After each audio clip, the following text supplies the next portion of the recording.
nga wasigadde omwezi gumu gwokka empaka za Seals Club z'okuwuga zibeewo, abategesi bakubiddwa enkata ya bukadde basingiza Uganda 66 okuva mu Centenary Bank okuyamba mu kuzitegeka. Ensimbi zino ziweereddwayo mu bikozesebwa omuli ebikopo, emidaali n'ensimbi enkalu, era nga kano ke kabonero akalaga nti abategesi balina obukakafu nti empaka za kubaawo newankubadde balina ebbanja lya bukadde 22.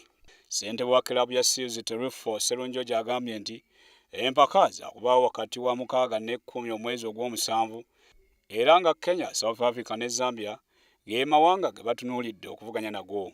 Yatuzze wano ffe nga ba Seals okubeebaza era n'okuga confirms gakyali abiri agatali Uganda club ziriwo zisinga zijja kubeerawo.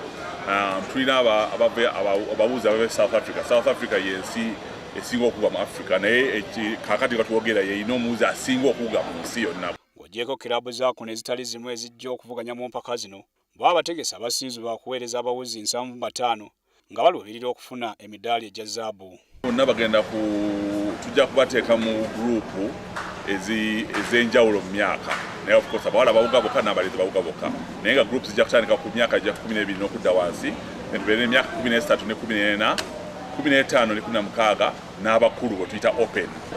Tulina ebintu bingi bye tuteekamu ssente ebiyambako okulaba nti nno tukyusa ensi eno okuba nti efaanana bulungi. Tulina program emu tubikola mu program gye tuyita corporate social responsibility, nga tuyambako mu balwadde, mu byensoma, mu byenjigiriza n'abantu abalala beetaaga obuyambi obw'enjawulo. Empaka za kwetabwamu abaana okuva mu myaka 12 n'okweyongerayo, nga bano baakuyamba ku mawanga aganaavuganya okuteeka abawuzi ab'emyaka egijja, ng'abalala abali wakati w'emyaka 13 ne 14 saako 15 ku 16 n'okusingawo.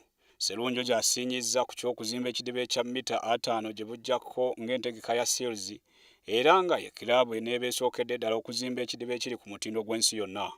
Frank Serugo, WSTV, Kampala.